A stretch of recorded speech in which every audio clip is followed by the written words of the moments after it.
Hello, hello, hello. What it is, oh, what's up? It's Saturday. I don't know if it's working.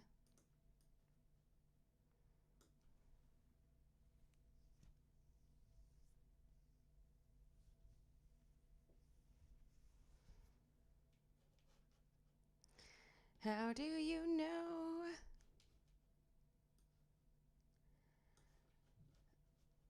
Okay, what do I want to do? I want to look at Court Listener, 'cause I heard there was a Friday dump.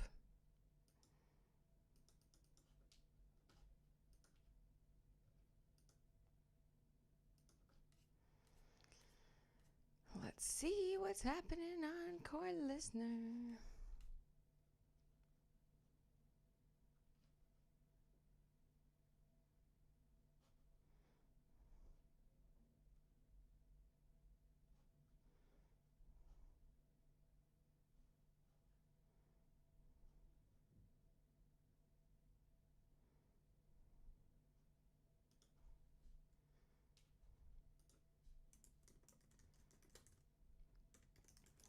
So Blake Lively dropped something last night. Let's see what that is.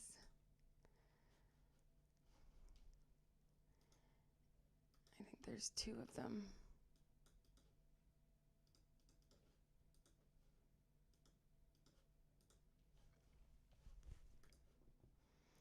Let's see what's going on. Hello, hello, hello. I wonder if it's working. What it is, ho? What's up?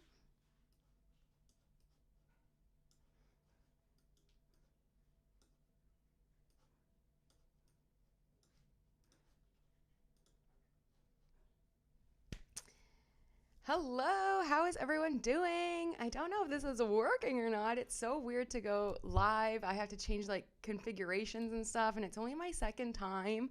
So I'm definitely trying, but I thought I would just come on and say hi to everyone. I know we all had a very long week. This is me in my comfy clothes today because, it's been a week, y'all. How are you doing? Hi, Sam and Maria. Lori, hi, how are you? Oh, thank you so much. Yeah, I think I started the live and then I didn't know if my mic. Anyway, I didn't know what was going on. Okay, I'm trying my best. Thank you so much. How's everyone's day? It just started like snowing, raining here, so I'm like, whatever, whatever. Blake Lively was in the court last night, of course, Friday night. There's two things that are filed, so I think that's where we'll just do today is go over the two things filed. Hi, Arnaldo. How are you? Thank you so much. Singpon, I think it is. And yeah, so we'll just go over the two things that are filed and we'll just see what's going on here with Miss Blake Lively. Yeah, probably more sanctions or something, but we'll see. This is the first one. Let's see if I can get it. I think my computer's being a little wild, but let's see what we got here. Okay. I have to do something in order to read it. There we go. That should work. Okay. Yeah, thank you so much. Please remember, like and subscribe. Hi, Senja. How are you? Yeah, this is only my second time going live, but I think I'm going to implement it a little more. So definitely on Saturdays, we'll do a little check-in. And then I think twice a week, I'll be going live between 5 and 7. Okay, so last night in the courts, Blake Lively filed two documents. So we'll see what she has to say. This is the first one. It says plaintiff Blake Lively and former defendant Ryan Reynolds. What are you doing here? Oh my God, it begins already. Okay, okay. Former plaintiff Blake Lively, or no, plaintiff Blake Lively and former defendant Ryan Reynolds, the Lively parties, respectively move to file a leave. No, I'm reading it wrong. Respectively move for leave to file this letter to bring to the court's attention supplemental authority in support of the Lively's parties' respective motions for sanctions. Girl, don't you know your whole case is about to get thrown out? What are you talking about? Sanctions. Pursuant to Federal Rule Civil Procedure 11. Since the Rule 11 motions were filed in May, fact discovery has further confirmed that the Rule 11 plaintiffs, through plaintiffs' counsel, asserted in their amended complaint certain claims the Lively parties that were frivolous, legally unreasonable, factually without foundation, and brought for an improper purpose. In the deposition of defendant Steve Saritz, for example, Mr. Saritz admitted that he, and then it's redacted. Here we go with Blake Lively's redactions to make you think one thing, and I'm sure it's something completely different like usual. Right, can't Ryan Reynolds just go away? Bro, we know so much about you and your wife now, like it doesn't even make sense that you guys are still fighting this. Your lawyers probably just costed you thousands of dollars to file this letter when they should be trying to get you out of this case and save the last remaining bit of reputation that you might have, period, you know? Shocking as those admissions were, given that Mr. Saritz personally brought claims for civil extortion, defamation, and tortious interference with contract against the Lively parties, Mr. Saritz further testified that blank. Defendant Jennifer Abel similarly testified that blank. Her testimony illustrates precisely why sanctions against plaintiffs' counsel are appropriate. What? Plaintiffs' counsel knew that there was no conceivable factual basis to assert the challenged claims and that their clients could not articulate any, and nevertheless brought the claims in an effort to harass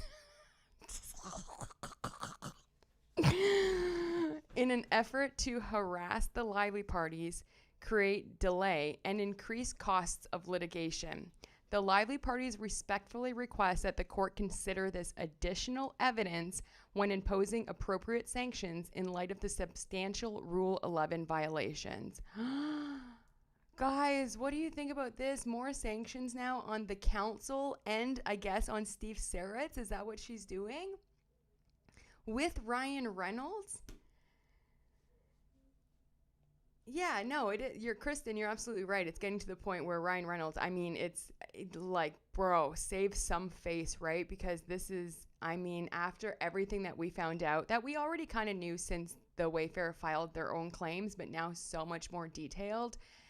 Ryan, what are you doing? Like, more sanctions? And we all know that sanctions is like the most severe thing that you could ever serve to someone, as well as it's so rare. So now this is probably like what, her 10th or 11th filing for sanctions? What is going on? Yeah, I think they just, Steve Saritz said, I don't think they're billionaires. And I think Ryan Reynolds was like, okay, well, I'm going to make myself a billionaire by taking all your money. Just enjoying a little pre-workout here, mid-afternoon caffeine. Yeah, with the photographer too. I mean, he ruined that man's life. There's the gamers in Montreal. He took over the Blade franchise. He took over the Deadpool franchise. And something very interesting, I just saw a comment on TikTok. Someone said, I also don't think this was about It Ends With Us. Do you remember Justin Baldoni was set to direct Pac-Man? And then he got removed from that project. And I think Sean Levy and Ryan Reynolds wanted also the Pac-Man franchise.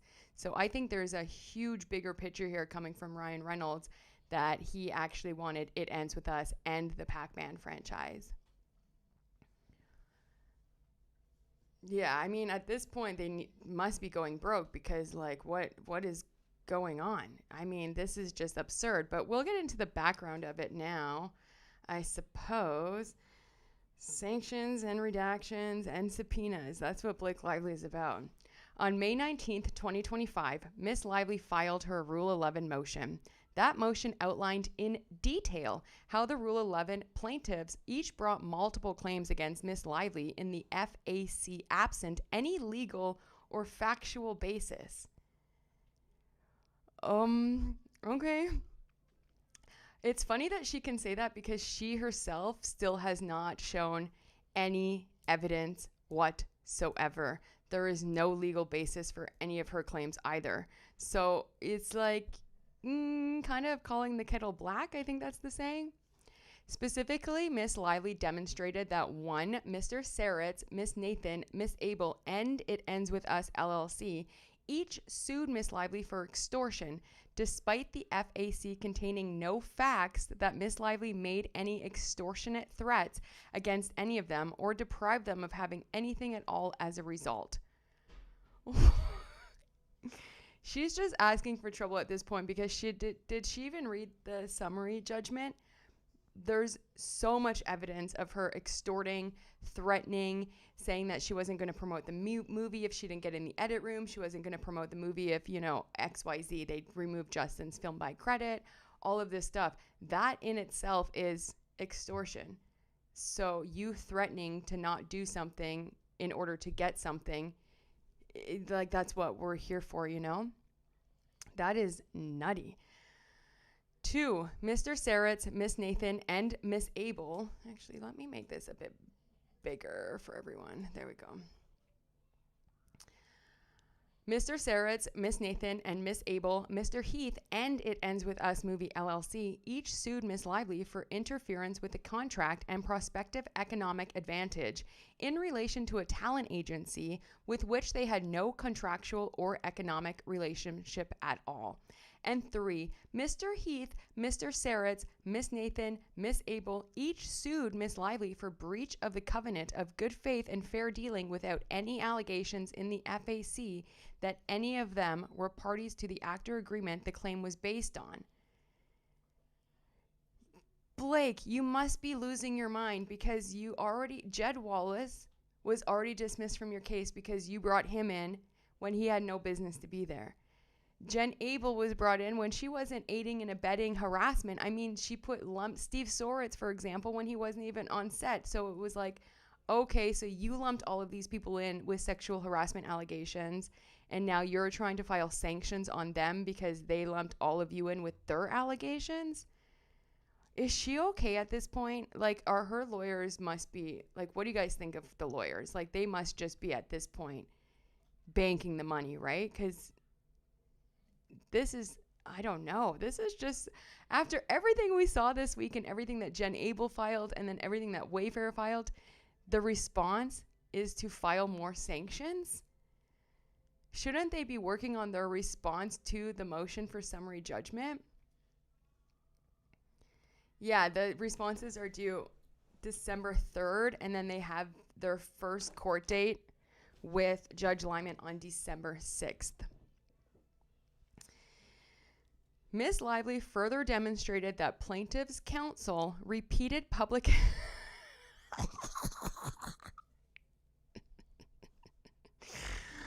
Ms. Lively further demonstrated that plaintiff's counsel, Brian Freeman, repeated public attacks on her illustrate that Rule 11 plaintiffs' frivolous claims were brought for the improper purpose of harassing Ms. Lively, causing delay and increasing the cost of litigation.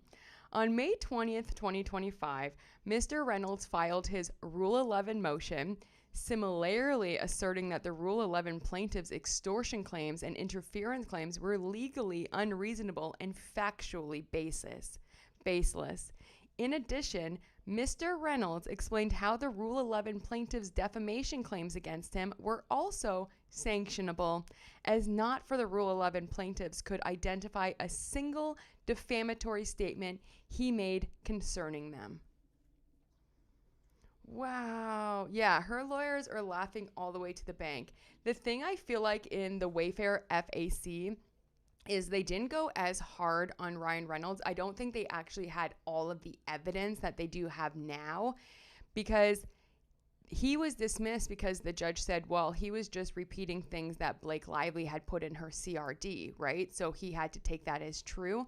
But the thing is that wasn't even filed yet. So I think there's a big loophole that Wayfair can fight when it comes to Ryan Reynolds. And him even filing this, I think, is just bad news. Why would you want to put yourself back into into the pit of fighting that Wayfair is ready to battle in. I mean, everything that Ryan Reynolds did with his agent, everything that Ryan Reynolds did going around town. I mean, the way he berated Justin Baldoni in pre-production at the January 4th meeting. Bro, what? You were going around calling them sexual predators. And if there's evidence that Blake Lively herself wasn't even sexually harassed, that is defamation because it's not true. And actually using sexual predator or any of those kind of terms that have to do with, sexually bad things is one of the most pervasive and severe forms of defamation. So at this point, I just think Ryan Reynolds is digging himself into a hole that this is going to backfire so bad on them. Oh gosh. In their 11-page opposition to those Rule 11 motions, why are they filing this when Ryan filed in May? It's November. And you're filing this after the summary judgment? What do you guys think? Hi, Dre. How are you? Just Khaleesi. Hi, Sam. Yeah, that's a good point, Sam. When this is all said and done, obviously Blake Lively's claims are maybe not all of them, but I think a lot of them are going to get dismissed really quick because we have the summary for motion judgment, and then we also had the other motion on the pleadings. That motion on the pleadings already was enough for me. So now the summary judgment, right? So I think after this, if they don't bring it up in the reply here and absolutely destroy Ryan Reynolds, when appeals come, it's going to be over. Hi, Christina. So nice to see you here. Yeah, I don't know why Ryan Reynolds, you're so right, Widia, why he wants to reassert him into this claim. If I was him, I would be not hiding, but getting everything ready. I wouldn't be putting my name back into a court docket where literally this week showed that I was a total brutal sociopath monster.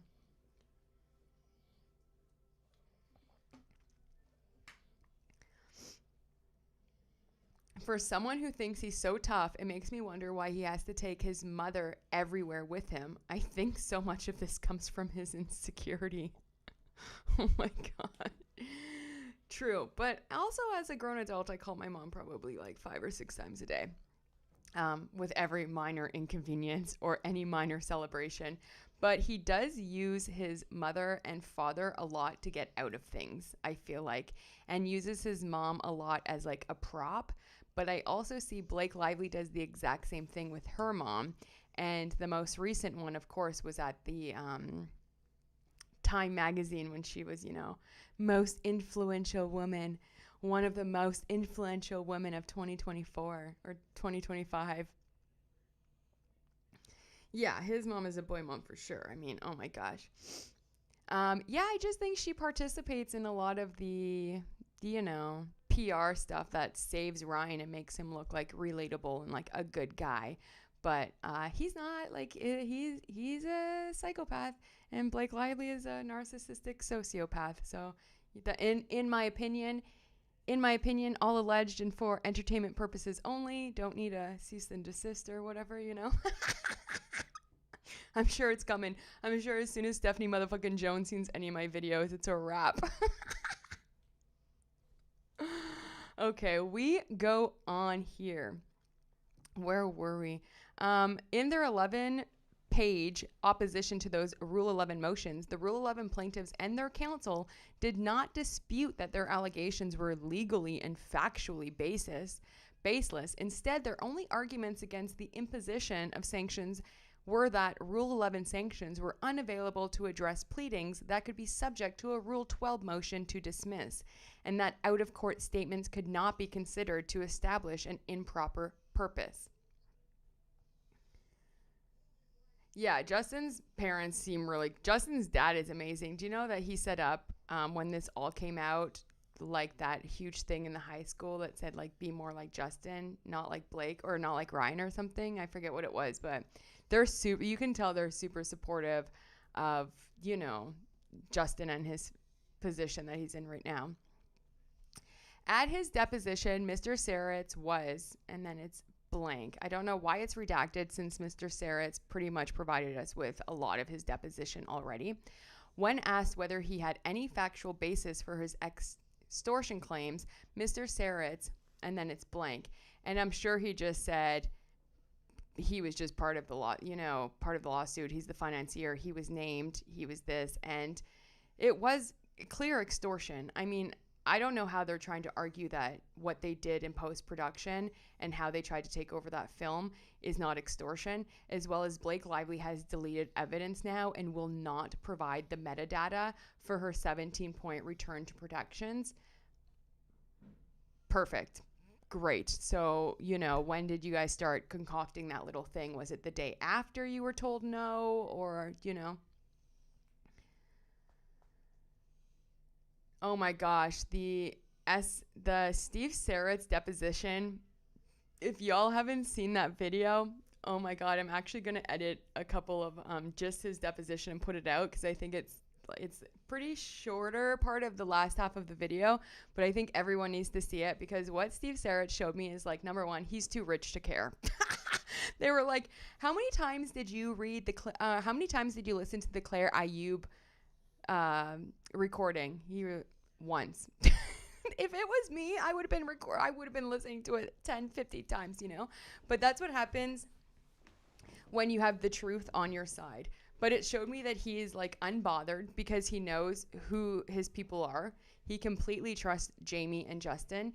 He knows what Blake was trying to do since the beginning with her 17 points of demands. He shows that he is pissed at Blake and Ryan for what they're doing, and he's not over it because he had to shut down Wayfair because of threats coming in directly to Wayfair because of Blake Lively and Ryan Reynolds. His daughter was threatened to be kidnapped. His house was arsoned. And he even says in his deposition that somebody on the other side did it. He can't say who, but it was sent from someone, and I think it was probably sent from one of Ryan Reynolds' dragons.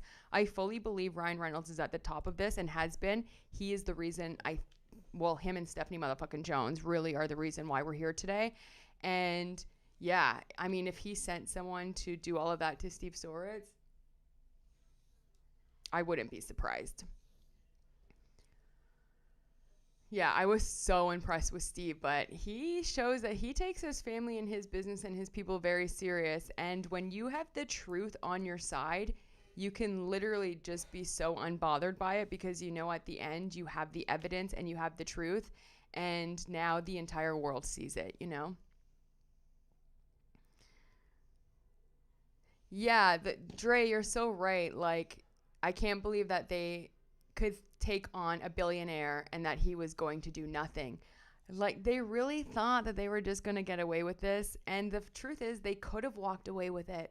They could have walked away and nobody would have been the wiser. We would have never known just how horrible these people are. It does say, I mean, there's just, it's Blake Lively. So, I mean, look at the redactions. And then she's asking for sanctions on Melissa Nathan for filing something with improper redactions. I mean, he also said he could not blank. And when asked about blank, Mr. Saritz's testimony leaves no doubt that his claims, like those of the other Rule 11 plaintiffs, were brought without any cognizable factual basis. The same is true for Miss Abel, who could not blank. Of course, had such events actually occurred, Miss Abel would not have had to learn about them for the first time from her attorneys. Miss Abel blank. What? This is wild. The inescapable conclusion is that the Rule 11 Plaintiffs' Counsel manufactured the challenged claims in an effort to harass the Lively parties, create undue burden, and increase the costs of this litigation. She really doesn't like the fact that they defend themselves, because they defended themselves. It was called a smear campaign. They defended themselves. It was retaliation. They're defending themselves in litigation. It's harassment. What? For the reasons and those set forth in the Lively's party's Rule 11 motion, The court should impose sanctions on the Rule 11 plaintiffs and plaintiffs' counsel pursuant to Rule 11. Michael Gottlieb. Oh my gosh. This is so crazy. What is she thinking? Okay, yeah, let's talk about the Blake bots because, they've twisted the entire summary judgment, the entire motion. So I've seen, Christina, you're right. So now they're saying there is proof of a smear campaign because he amplified, they admitted to, I guess, somewhere admitted to amplifying some negative content to counter, as well as amplifying a lot of positive content about Justin. But the thing is it's not against the law to do PR. A smear campaign isn't against the law. And we know that because Blake Lively was doing her own. And what is against the law, though, is retaliation. If you have a contract for retaliation. But there's a lot of problems with these contracts because she's using the 17-point list of demand as a contract, but that was a negotiation and it was already finished. They signed the negotiation under duress, and they have proof that it was under duress. And then, in Blake Lively's own words, everything was resolved. So therefore, that issue is gone to bed. So that can't be retaliation. And then what they did was counter a smear campaign with their own PR. So it was self-defense, which is not retaliation. And even if they did the entire smear campaign and paid content creators and did everything, okay, Blake Lively took over the movie from the director and from the company. Do you know how crazy that is? That's unheard of. That's why nobody in Hollywood, no directors, no actors, nobody anywhere is saying anything in her defense because that is unhinged, crazy behavior. And if she was so traumatized, so trapped, so everything from the set, from something that happened in May of 2023, then why, when it was turn to walk away and she was wrapped and they got an applause wrapped on Blake, because every time an actor finishes their last scene, you get like this whole, this happens all the time. Okay, wrapped on whoever, and then everyone celebrates and then you leave set. And then you don't hear about the movie usually again unless you have to do like additional lines in post-production or they need you for, reshoots. But then after that, you don't hear about anything until it's time to promote the movie or do the red carpet thing or go to the festivals. So the fact that she clawed her way back into the edit room when she could have walked away is everything I need to know about how traumatized she was. Okay. So crazy. I also see some Blake stans talking about that hospital scene and, Blake kissing Justin, which was not in the script, improvised kissing, and that was shot after her 17-point list of demands. Okay. Crazy. They're saying, oh, he liked it because, look, he turned around and followed her. He was acting. If he called cut on that scene or all of a sudden was like out of character, they would have had to reshoot the entire scene again. You have to stay in it. It's called improv for a reason. So it's like he was acting and you can tell he was Ryle, and like the dance montage, as soon as he called cut, he's back to being Justin Baldoni. I mean, the Blake stans are a little bit delusional. I saw a young girl's TikTok popped up on my feed. I thought it was a joke because she was like, yes, finally, after over a year, I can be vindicated that they did do a smear campaign and they ruined Blake Lively's reputation. And yes, they did everything that Blake said that they did. I was like, where are you getting this information from? Like, what? Like, are we all reading the same documents?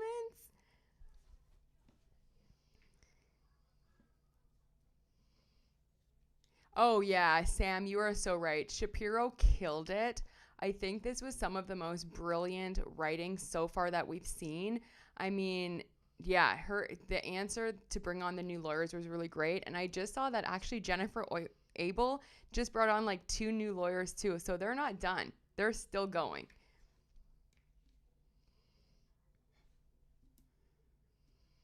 Right. They did say that they pointed people, you're right, Christina. They pointed people to Blake Lively's old videos.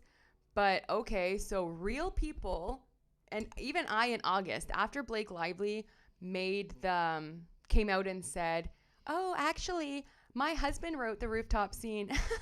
I don't know if I'm allowed to say that to you, but I guess everyone knows now. I stitched that in August from my own experience and was like, and then I actually privated that video until December because it was like starting to get a lot of traction. And at that time, I was really scared that Ryan Reynolds would see it or casting would see it or he would like blacklist me or something. And then once the New York Times dropped and I saw the CRD complaint, I unprivated it because I was like, no, now I go and fight these people because what they're doing is crazy. Like I knew right away that it was all BS. Hi, Kenny. Yes, I'm live for once.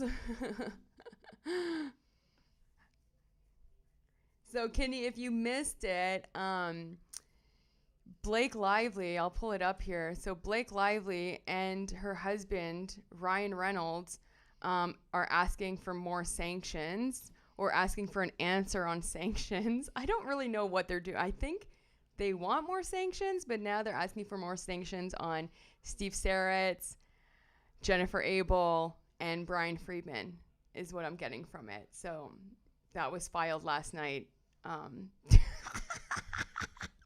It's so crazy. Yeah, Steve's deposition responses were chef's kiss. I can tell he was just, and he's very smart. The way he was answering the questions, and I think that he was really challenging that lawyer because he was very smart. But I get that from all of the Wayfair men. I haven't read the Jennifer Abel and Melissa Nathan depositions yet. I'm getting into that in part 4, which will come out tomorrow. But they seem all very smart and just telling the truth, right? And Steve Sarretts, for sure, he was like, he wanted it out there how he felt about Blake Lively and her husband extorting them for the film.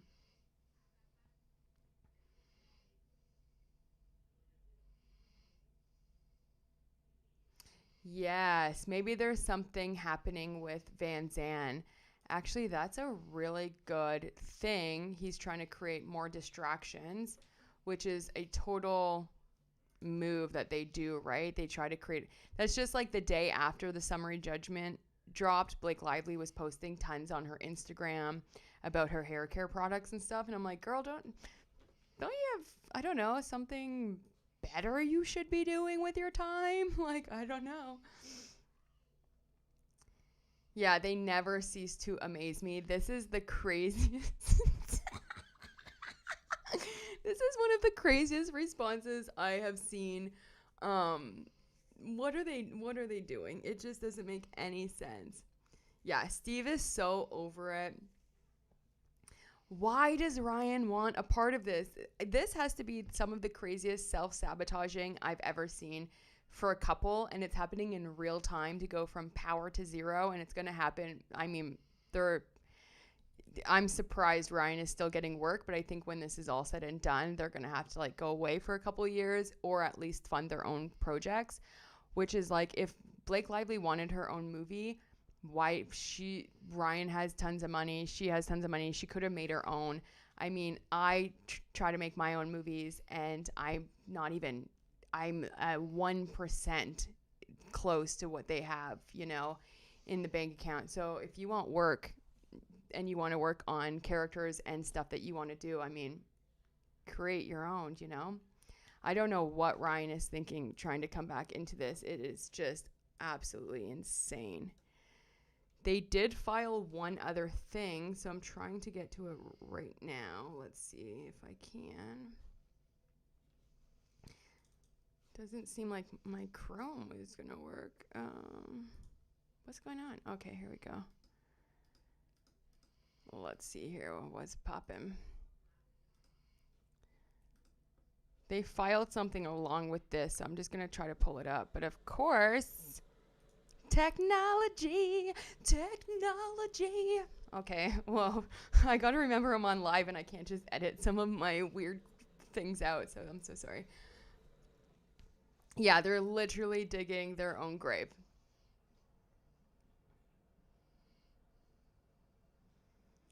Kenny, that is such a good thing. Like, he wants to make sure that we hate him all the way until the end.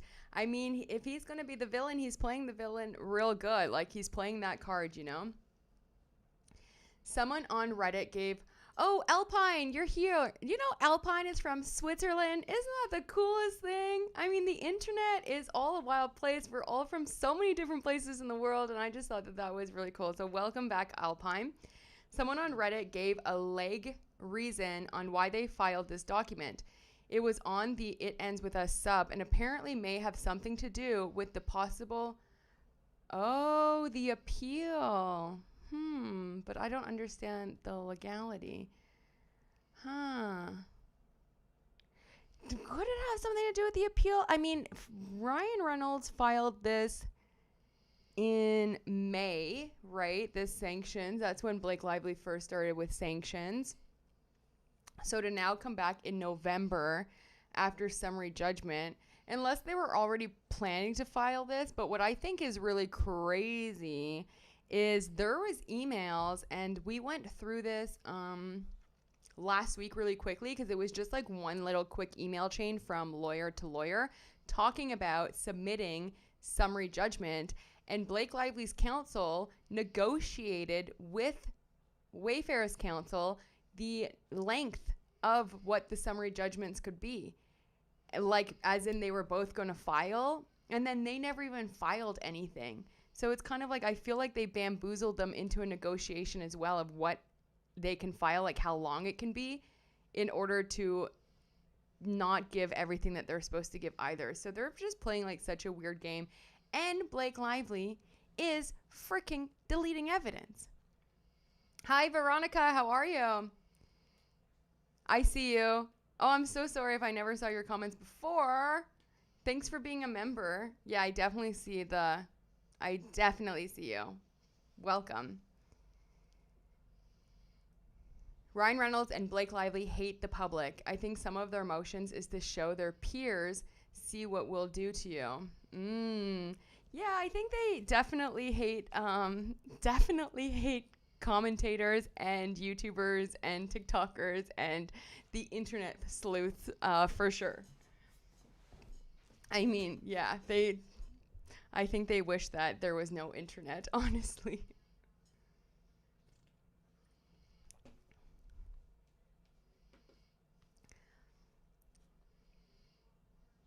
Yeah, what's your question? I'll try to answer it the best I can. Let's see. I'm just going to go to court listener.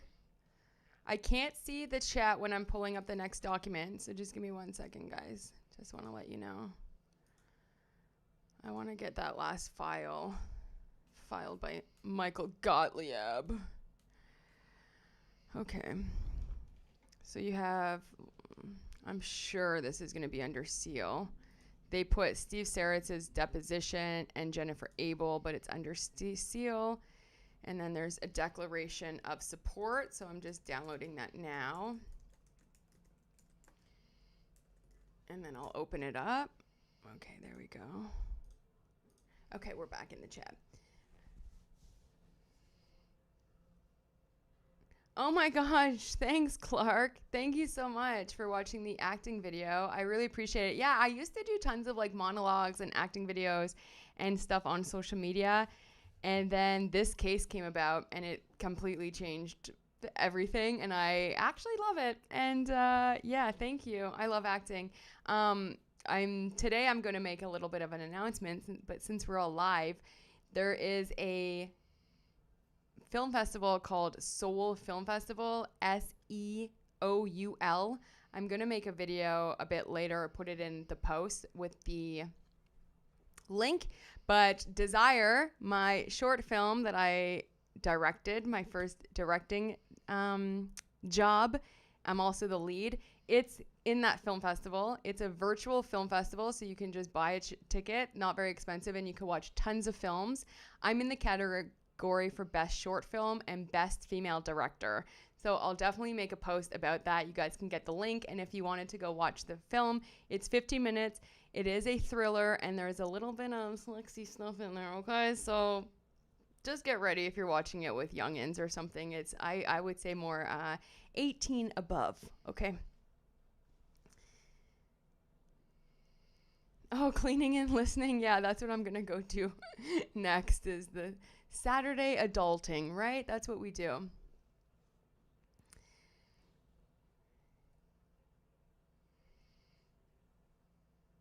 Where is Alanis? She seems like someone who can relate and a good person.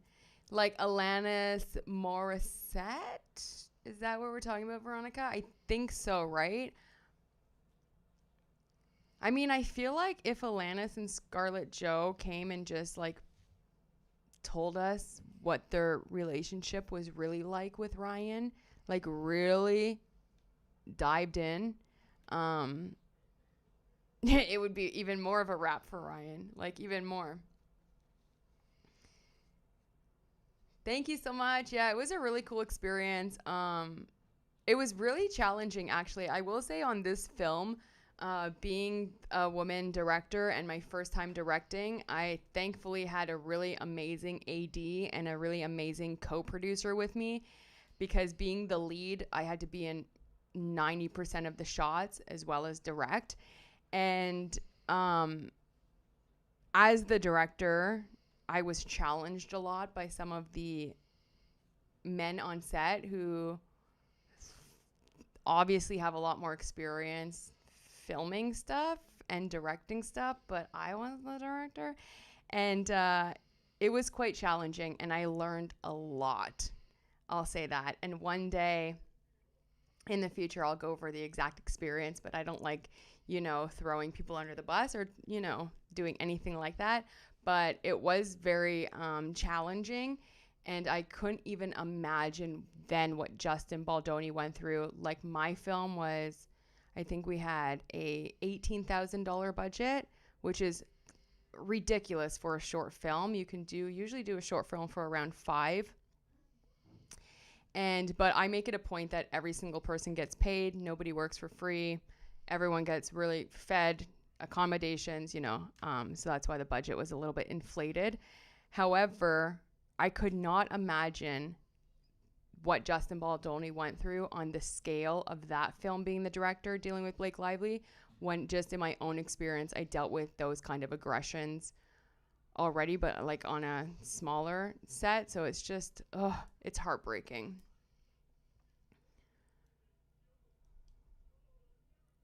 Short film recommendation status active by Bob Marley. Oh, I'll try to check that out. Actually, let me write that down. Thank you. Status active by Bob Marley. Awesome.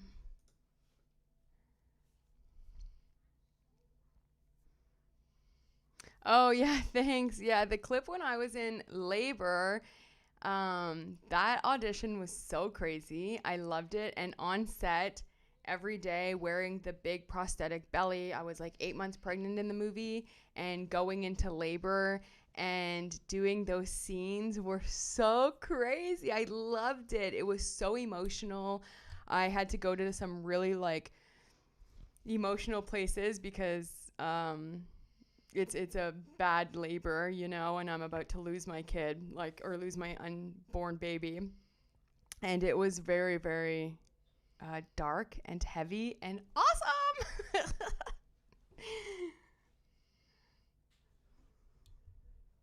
Yeah, his 7-year relationship was with Alanis, and apparently the rumor is that she was getting a little bit too famous for him and they broke up or something. And then that's exactly what happened too with Scarlett Joe. So it's like he has a track record of not wanting to be with women who are bigger than him. And that just kind of goes to show you how he sabotaged this for Blake Lively, right? Because if this had come out the way it was supposed to be shot, they wanted it to make it an R-rated film. They wanted it to be violence and sex. They wanted tons of sex because the book has tons of sex in it. And I think if that would have happened, it would have been, if Wayfair would have got their way in shooting this film the way they wanted to shoot it, I think it would have been a lot more intense, a lot more sexy and like risky and heavier. And I feel like in the movie, what was achieved through the edit is it goes there, like it teeters on emotions, but then it comes right out. Like it doesn't let you sit in it. And I feel like if Wayfair would have had their way, you would have really been sitting in it, the whole time. And what a shame. What a shame that Blake Lively completely ruined this for them.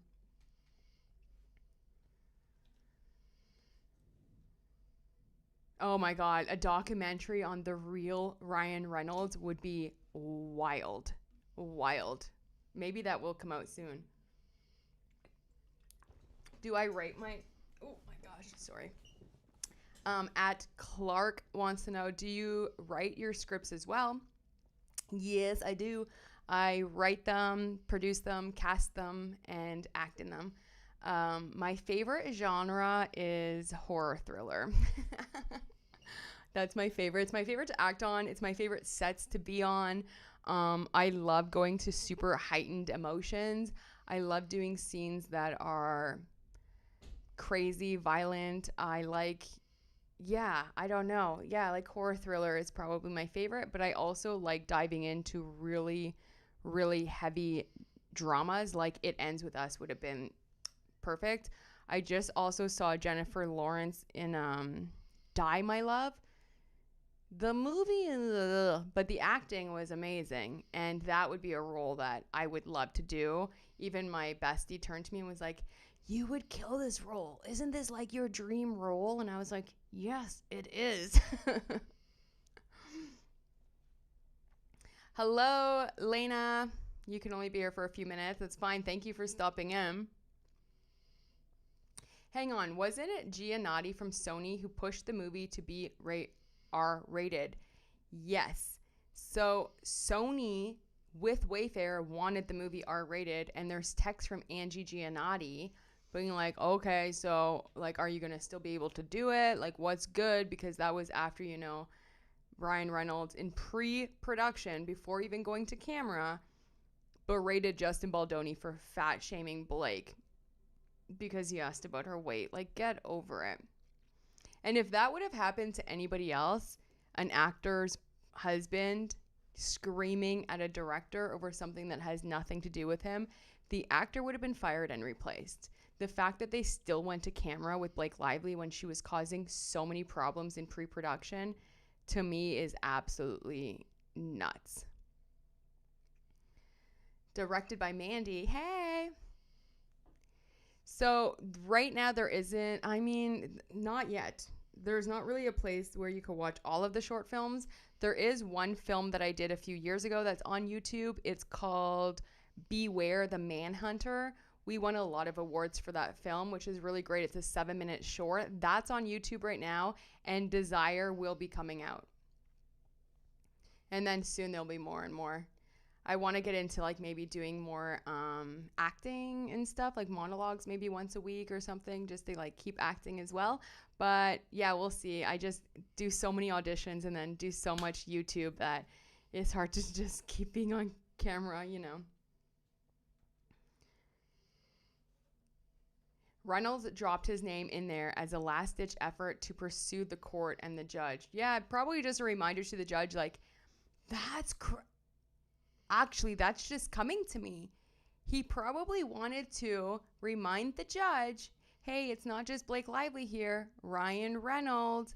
I'm Ryan Reynolds. Remember, I'm in this too.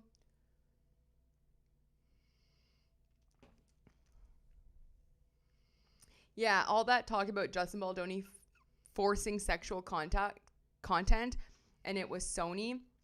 Not only was it Sony, but it was also the intimacy coordinators as well as the writer. Like, we have to remember that there's writers on set. So Justin Baldoni just doesn't take the script and rewrite things himself. There's a writer's room. Christy Hall was the writer. Of course, there's writer sessions. So you get together with the director and the producers, and you all sit around the table. You give your ideas. You read it. You write it. You rewrite it. And then the writer goes away and writes the script. So everything's getting pinned on Justin Baldoni like he was the one, but it was Sony, the writer, the intimacy coordinators, and Wayfair.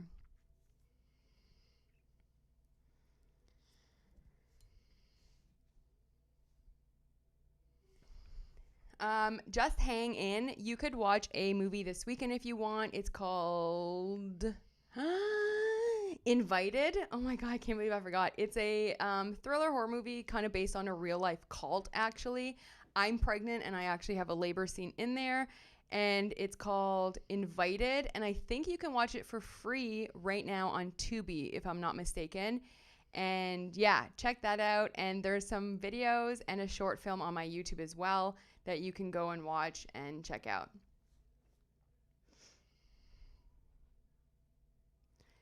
I just saw a post that Ryan re-entered the chat because of the story about how he abused Justin. Yeah, he's definitely trying to save some face here and, look like the victim in all of this, which is so crazy. I think that he just wants people to know, like, no, I didn't. I'm a good guy. Remember, I'm asking for sanctions. I'm the good guy. I was wronged. Get out of here, Ryan. You can't have all of the power and also be the victim. That is not how it works ever,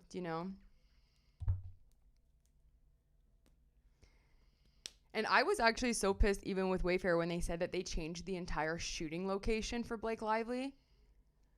You could have just got another actress that would have gave you a proper nudity writer that would have wanted to actually act in the scenes, okay? That would have actually done the script that you provided and in Boston. Oh my God, Blake Lively's going to have a hard time working with anybody again.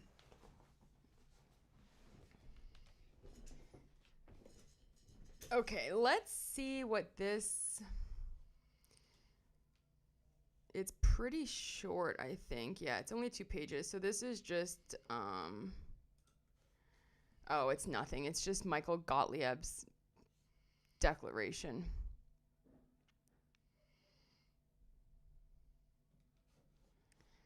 Get out of here. Anyway, the second filing is just a declaration. It's 1 page from Michael Gottlieb just saying that everything is true and correct to the best of his knowledge or blah, blah, blah under perjury. Yeah, right. Yeah, Invited. Definitely look out for that and beware the manhunter. Oh, great. Okay, so it is still on Tubi. I wasn't sure because the amazing filmmakers from that film, Monica and Louis Devala, they actually started their own channel called Found, and it's all, if you guys like real found footage movies or like cult movies or anything based on like real life, they just started their own channel called Found, and it's all about like found footage movies and stuff. Yeah, Dre, that's a really good, sadly, Blake Lively has taken things back for actresses and has created, in a way, a lot of distrust on set. But I think the professional actors know it for what it is. And I've been to film festivals and on set since this whole thing got filed. And people just kind of like laugh about it, like laugh about her and her case and stuff because it's a joke. They were acting. When you do theater, you rehearse the play, many times. You have like a whole rehearsal run for weeks, and then you do the show 5 times a week for 2 weeks or 3 weeks or whatever it is. If there's any kissing in that scene or whatever you're doing, if it's like violent scenes or kissing or anything, yeah, of course, the motions to where you get to the kiss is going to be the same because you're blocking everything out. But then when you come to the kiss or anything like that, every night is going to be different because you're supposed to be acting. And when you're acting, you're dropped in and you're in character, and your character has never been there before. That's the whole point. So you can even do a scene in film 7, 8, 9 times, which I hope that's a lot, but sometimes that happens for lighting or blocking. And every time you restart the scene, you're in a new, completely different place, because the character, again, if you're dropped in, locked in, and a trained actor, your character has never been there before. So it's not like you can just say, okay, we're going to kiss for 2 seconds and it's going to be a French kiss with tongue or whatever the frig, it's like actors know what they're doing, and there's a trust level, and it all comes from acting is reacting and energy, and it's just what she's doing is unbelievable. And there's already actresses that have come out in the last few months that say that they do not ever want an intimacy coordinator, and Jennifer Lawrence is the newest one that just said that, because it's weird. You don't, and Jennifer Lawrence in the movie Die My Love, there's a lot of kissing, sexuality, and nudity. Like, bless her heart, this is one of the best performances she has done, and didn't have an intimacy coordinator. When I did Desire, me and the actor, we do a lot of kissing and grabbing and groping, and we didn't have an intimacy coordinator, and I had just met him that day.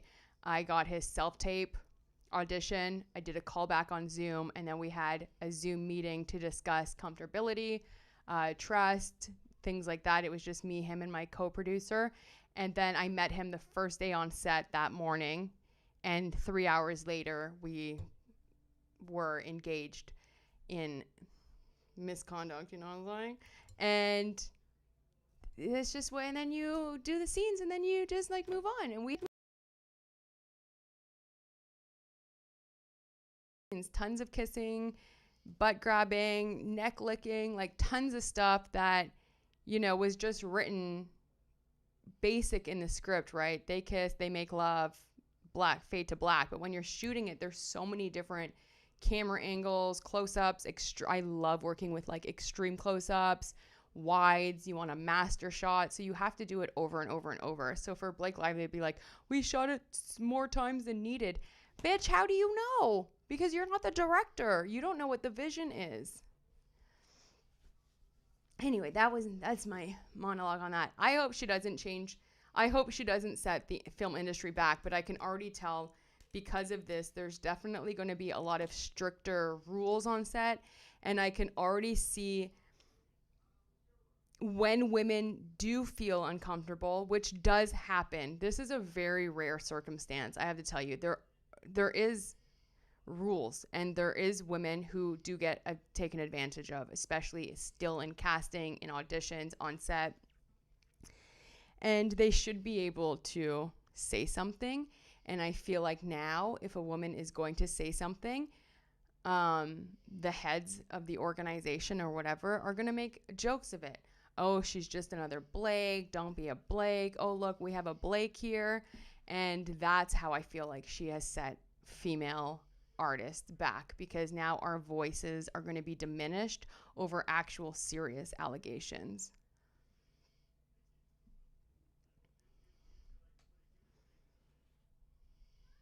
Yeah, a lot of people are saying that too. Like, I now don't just believe women, and it's just so sad. Um, she's definitely like set the tone that, women too can be. I mean, I just don't think she's mentally well. I think she's crazy. Like, I don't know what a better word is for it, but, unhinged, narcissistic, insecure, insane. I don't know. And if using the word sexy was sexual harassment in Blake Lively's eyes, then she sexually harassed the entire crew when she was sitting around talking about how sexy her shoes are, and said sexy so many times to male crew members. So isn't that sexual harassment? If improving a kiss with your co-lead is sexual harassment, then isn't she sexually harassing people? Like, and the hugging thing, how they went on and on and on and on in the depositions and in her CRD about freaking hugging, when she ends every text message with kiss, kiss, hug, hug. What?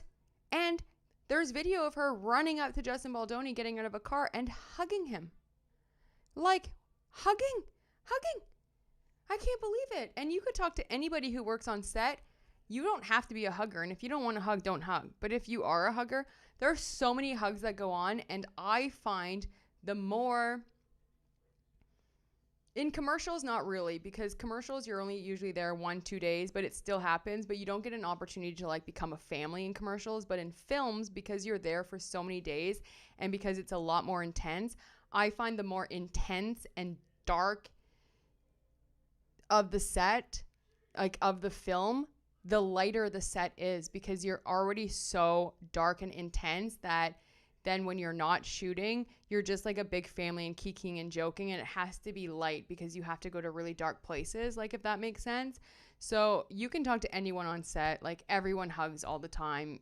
I mean, it's just like you're a family, like you become a really close family, and you're in such vulnerable positions that it's just love, and everyone just wants to make the best film. And yeah, I don't know, the hugging thing is just what a freaking joke to me. It's unbelievable that people are like, oh my god, I'm not really like a hugger, I would hate being on that set. Well, you would hate being on any set then, do you know? It's just like you're not, you're not on set. Nobody, unless you've been on set and worked on set, this was a normal, like when I see all the behind the stuff things, it was completely normal set, if not more loving than other sets I've been on. Taylor Lorenz, I don't think I know who that is.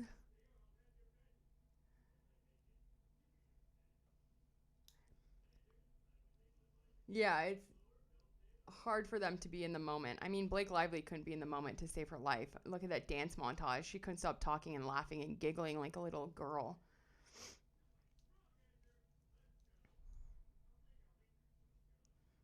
Yeah, I don't think they're getting bad reps, like intimacy coordinators, not necessarily. I think they're giving actresses um a decision.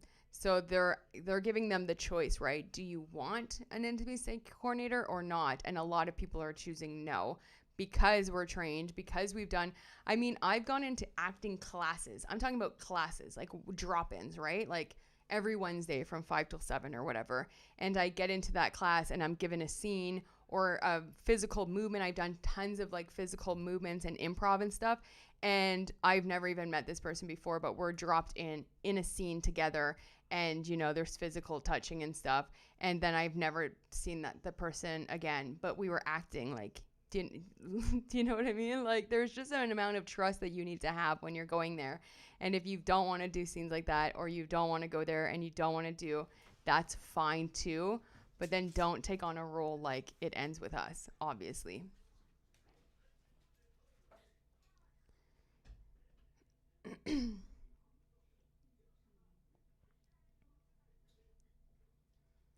um Yes, I can't wait for you to make your own lip gloss. Thank you. Yeah, actually something super exciting, guys. Today I got my first email for free PR. Oh my god. I was so excited. And the products look so good, like so healthy and so good. I'm so psyched. I'm like really I can't believe it. I like woke up this morning, I saw the email and I was like, is today going to be the best day or what? Oh my gosh, Jill, thank you so much. I really appreciate it. That's awesome. I don't know what that means. I gotta look the one thing up.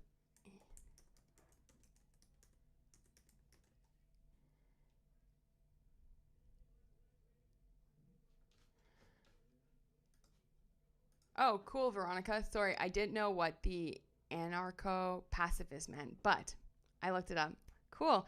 Wow, isn't real. That's amazing. I don't know if I'm allowed to say the actual word on here because sometimes YouTube blocks you and there's like strong warnings and stuff.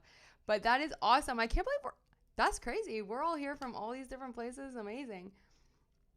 Yeah, thank you so much. It's one email, I was just so psyched. I was like, "Oh my gosh, that's so cool." They like love the content and love the vibe, and yeah, so it's like a bunch of like body butter and like face. I love like lotions and taking care of my skin. So I'm like, ah, my first free.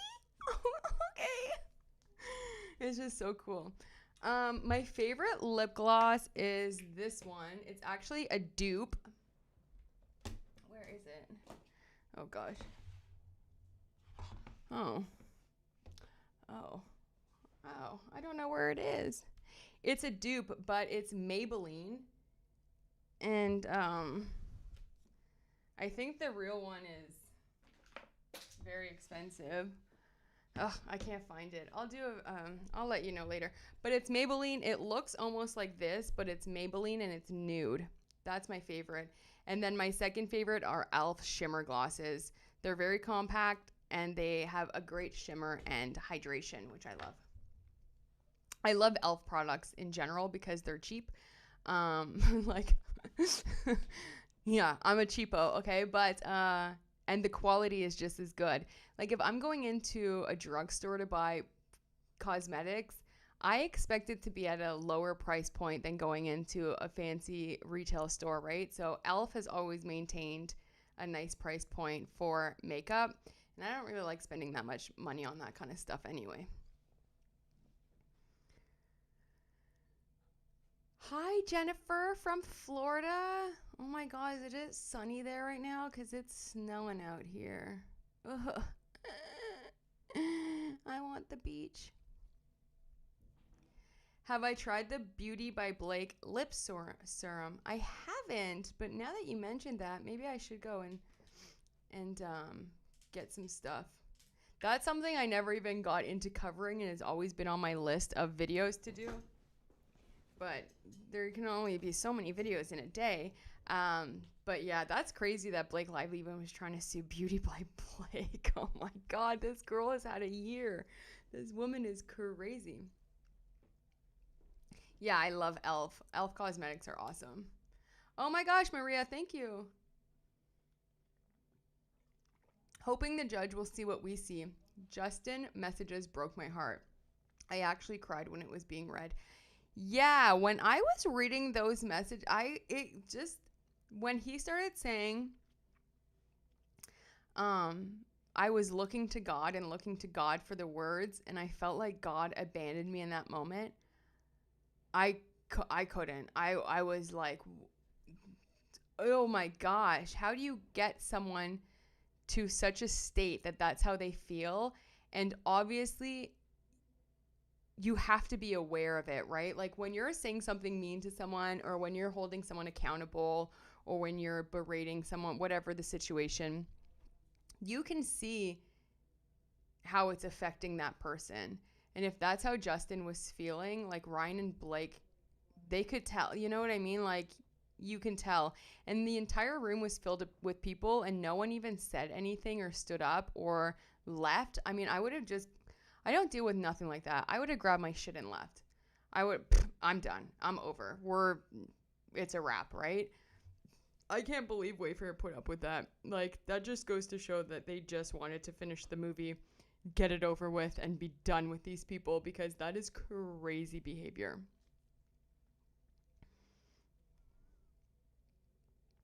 Yeah, Blake definitely has created a double-edged sword for herself because she's exposed not only PR and Hollywood antics. That is a huge one because every star has a PR person. So now no one's going to believe anything in the media, or I hope not. I hope this case was a true lesson to everyone to really, really read. And when it says like sources from or like whatever, and know, even in this case, how mainstream media lies and twists things. I mean, we just saw it all the way up until, I mean, it's still happening, right? And also, she's thrown so many other people under the bus. All of the Sony reps, WME agents, Taylor Swift, Hugh Jackman, Sean Levy. I mean, all of these huge, huge people are now being dragged into this. And I think that's real bad.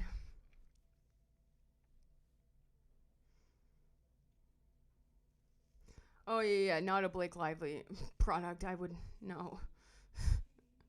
I will never support her or Ryan ever again. Unless, I mean, they disappear, They go away for a very, very, very, very, very, very, very, very, very, very long time, like years, like a decade.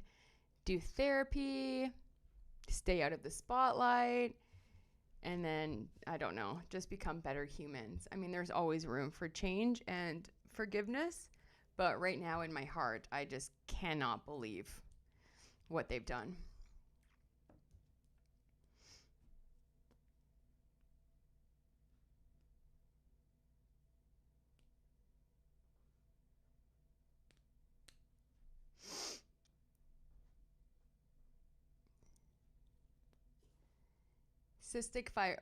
Fibrosis. Oh, Veronica, I'm so sorry. Do you understand what I'm saying? Because it's not even the worst part, but this is for Justin and women.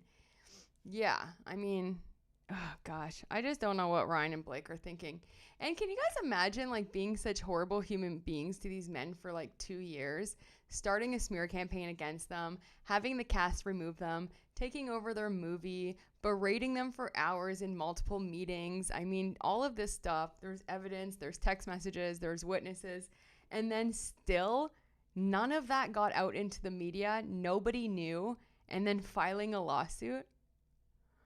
You're just asking for the world to know. It's like if I ever treated someone as horrible as Blake and Ryan treated any of the Wayfair people and none of it got out and I was able to just skate away, yeah, maybe a hurt reputation, but in a year or 2 years or even the next Met Gala, Blake Lively would have been praised again and all the glory, then she loves that, right?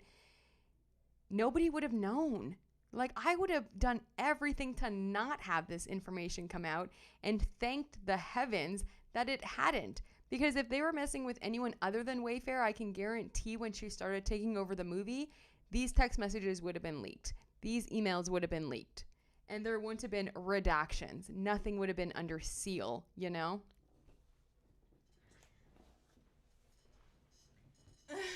Jesse. Jesse says, in 10 years, they can try again on Dancing with the Stars, and they have to win. That's the funniest thing. That is so funny. Yeah, Justin's movie 5 Feet Apart is so good. I feel like if you watch him in any of his other work, the movies that he did before, and then you see It Ends With Us, you can kind of see like where his vision got disrupted. Mandy, do you know if depositions were taken from Isabella, Jenny, Brandon? I want to see text from Blake to each cast member. Yes. Isabella, Jenny, and Brandon were all deposed. They're on the docket, but they're all under seal, as well as a lot of text messages from Blake to other people are under seal, conveniently. But they were all deposed. I think only teenagers and ultra woke people like Blake now. Yeah, I think people took a side for Blake and then have a problem admitting when they're wrong. And now they're just like ride or die. And being a ride or die for a celebrity, I think, is a little bit crazy. I mean, the only people I'd ride or die for is like my bestie, my mom, any kid. I mean, not even, I don't have kids, but any kid, you know, things like that. But a celebrity, I think they're just like ride or die. They just chose, and now no matter what comes out, they twist it all up to always be on that side of things, and it isn't. And there's been a lot of things that have come out also about Wayfair that I have said, oh, that's a little bit weird. Oh, that's kind of, you know, crazy. Yeah, I don't know. I have a hard time believing that these people defending Blake actually think that they're right, because what are we reading? Like, even just the stuff she did in post-production, let alone pre-production, let alone during filming, let alone her 17 points list of demands, let alone all of the other stuff, what she did in post-production alone, you cannot defend those actions. She was an actor. You cannot defend that. And the fact that they are makes me think that it's just we need some help upstairs.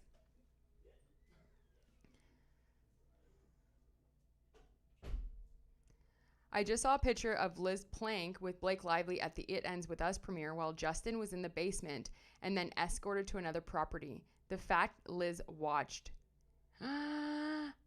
Liz Plank watched it in Blake Lively's theater. Liz Plank. You've been let off too scot-free so far too, and I hope your days are coming because you need to be held accountable. That's awful because they were still doing the Man Enough podcast. They were still working together, and then she chose Blake then. Oh my gosh, so gross.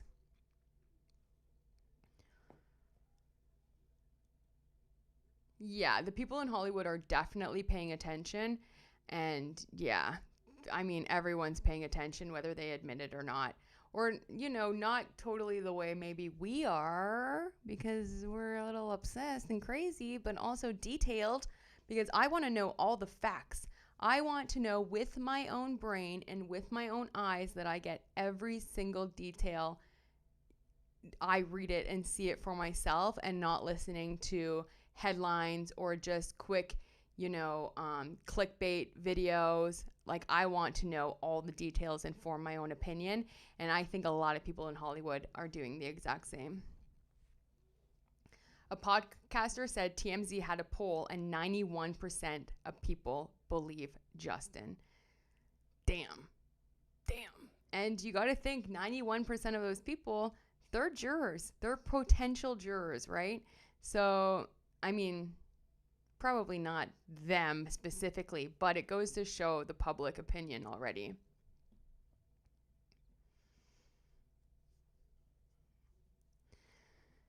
Yeah, Justin was in the basement with Mitra, and she's one of the lawyers now on the case. Can you imagine her sitting across from Blake Lively at the deposition, and she had her in a basement, and Mitra is 100 times more smart than Blake Lively? Like, what are you going to say now? I was there. What are you going to say?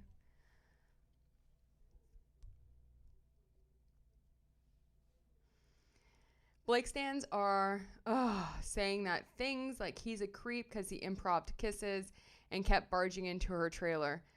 Show me improv kisses, first of all, and then I'll believe that happened. I haven't seen anything. I have seen Blake Lively improving a kiss that wasn't in the script, and he kept barging into her trailer.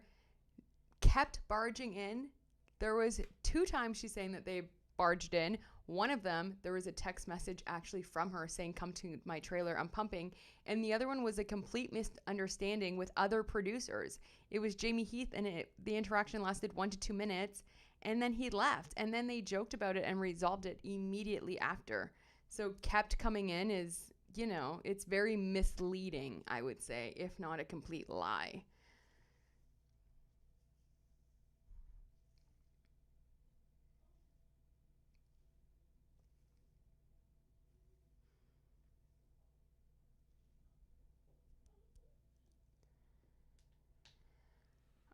Yeah, I've heard some people from the business talk about the case, and everyone pretty much just rolls their eyes and laughs about Blake Lively, because if you've ever been on set, the things that she's saying is nuts.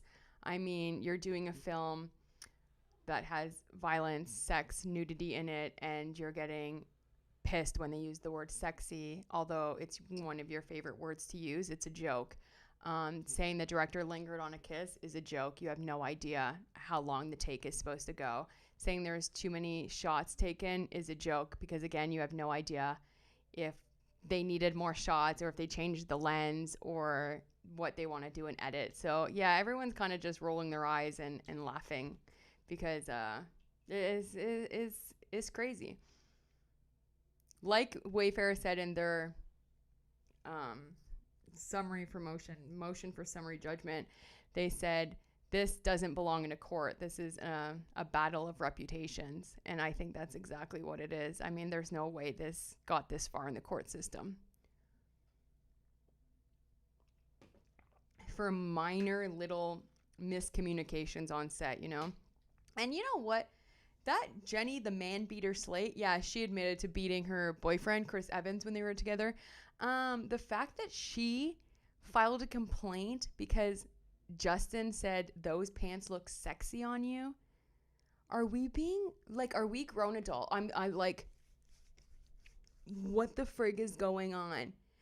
And then even right after that, Justin apologized and they moved on. So the fact that Blake Lively even brought that up, but the fact that she even filed a complaint because he said those pants look sexy on you is crazy. If someone says something to you that you don't like, you know what you say right in the moment? Don't say that to me. Don't talk to me like that. I appreciate you not using the word sexy when you refer to my clothes. That makes me feel uncomfortable. You like I no. I think she probably filed that complaint because her and Blake were talking, and this is why I'm in the docket because I already made a TikTok about this. They got together and were like talking about it, you know, like talking about these men that they didn't like, and there's, you know, whatever. They're just, ugh, I am disgusted by both of them. Oh my God, I hope Justin and Wayfair find my channel too. Cast me. Let's do a movie together. I swear. No lawsuit.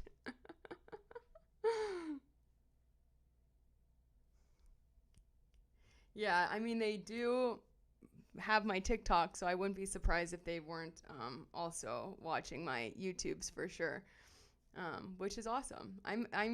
It's crazy that they sent my TikToks to the PR group chat. I mean, it's hilarious, and they were all laughing about them. I love that for me.